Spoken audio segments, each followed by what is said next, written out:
از جوار بحث مجاره که گله کی جدا بکم چیه شانویا شانو دبیجم که مجاران د مدیا کردی دا بحث شانو تکرن د دمه کې دا کو خلکه هم بیجن ادی شانوش بیر کریه شانویا که بکردی بناو دوار روژکانی بابلو یعنی روژ داویه یعنی بابلو در تکفه سر صحنه و خلکه دور خواه کوم دکه قهرمان وی شانوی جی کردکی روژاوی کردستانش باجار عفرینه ناوی وی جی ریشان همویه دبکو گله کشو نظام بنکو کردی روژاوی پشتی سلیمانی شانو روژا چهارشنبه یعنی وی هفته 15 وی ماه لهولیر تی پیشکش کرن شانویا دوار روژکانی بابلو 55 روژان سلیمانی هات پیشکش کرن 26400 کسان لی تماشا کرن دی سالونا شانوی ده کیفوانجی گله کی جراحات پرودوسر شانوی سوران عمره جرودا و رد بیجه و روژا چهارشنبه دمجمیر 6 ایواره لهولیر لهولا میدیا ور نشاندان پشت راجی اوی بری خوب بدن کرکوک او دهوکی اکتر روز اوی کردستان ریشان همو رولا سرکت شانوی ده دبینه نشاندان شانو لهولیر بسپونسری مدعی تورا روداویه و دوا روژکانی بابلو بحثا چت بحثا چیروکا بابلو دولمند که گلکی نابو دنگه روژا که سر سبه کارمند کیوی سردان وی دکه ویش خورا دکه هشیار دکه او یک دبه دست بیکا روژا که وهاک و حمو جیانا وی تیدا ورگ وردن لکیلکا چیروکا وی شانو بحثا چیروکا اوینداریا کچا وی و شوفیر وی تایبت دکه اف شانو برهمک کومدیه جه در هنریا شوان کریمه سوران عمر و کمپانیا سو مارکتینگ او شانو برهم آنینه سوران عثمانه ریشان همو شانوگر کرد بیوانه منه ریشان خیرات گلکی کیف خوش بکتا رو برو دبینم اجی گلکی خوش بم جاره یکی هم هفته جاره یکی تدبینم جاره یکی نتنه تدبینم جاره یکی دبینم کتب کرمانجی داخل ولا افجاره یکیه اره افجاره یکیه يعني من تو جاره یکی دیتی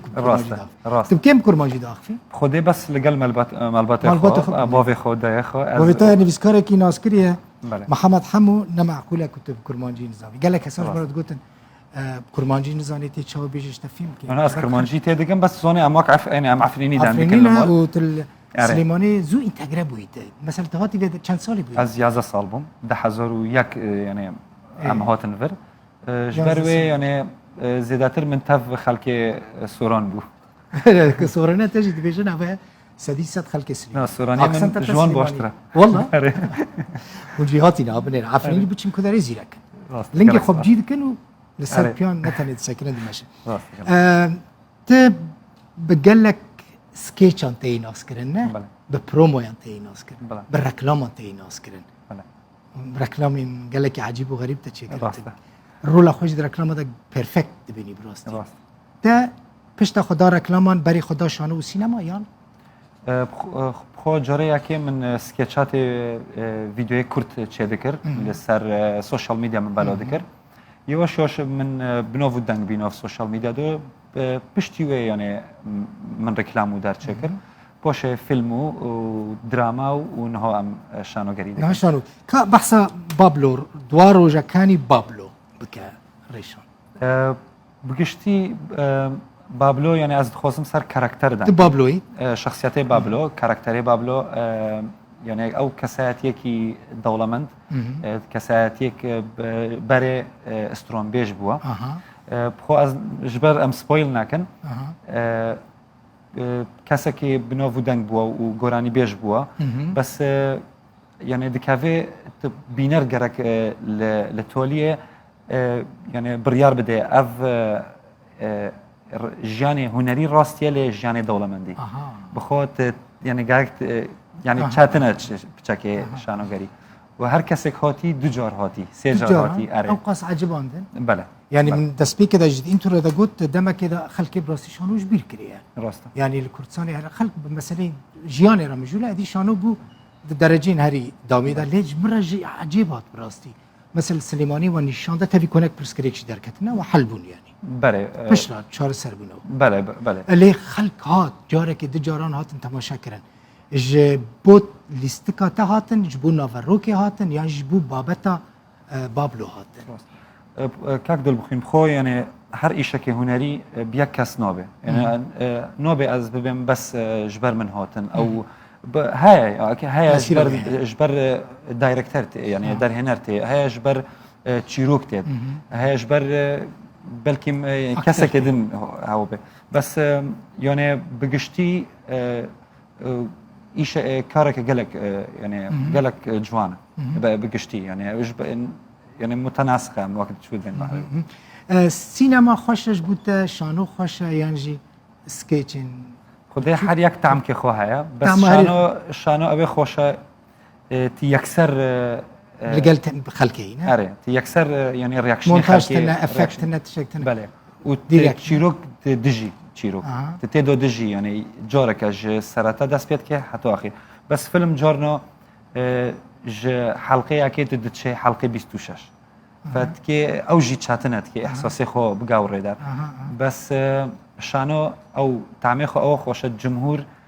یەکسەر بینەر ڕاکشنی وانە گەلەکەنە تبسا تجاران مثلا ئەگەر تەشبیر کرد ڕێشان ئەگەر مثلا تا دیالۆگش بیر کرد تا گوتش بیر کرد تو چاوەخۆ خەلاص دکێ مثلا برێشتر ئەز سپیکەرم خەبەرم gelek caran gotin diçe. Gelek caran mesela niyaz ver em carvejin prompter otokyu. Carek ez hatim bedît reşe. Bir rengekî xwe xelas kim ku xelk pê nehesî. Ekîd rast. Awayekî çêt kim ku kêfa xelkê were ew xweş bû. Xelk nizane ku li wê derê prompter reş bûye. Ez carekê hatim fîşa kehrebê netîda bû reş bû. Nizanî bû ne niyaz bi bir rengekî xelas kir kesek pê nehesî. Tu çawa xelas dikî. Kak dilbixîn bixwe eger tu hest bike bi karakter ئەو دیمەنێتێ پیشێ من ji ber yani min baş xwe hazir kirî ji bo karakter wextê tiştek çê dibe eger min ji bîr kir jî ez yani cavek din didim nizîk bê ji vê cavê ji ber ez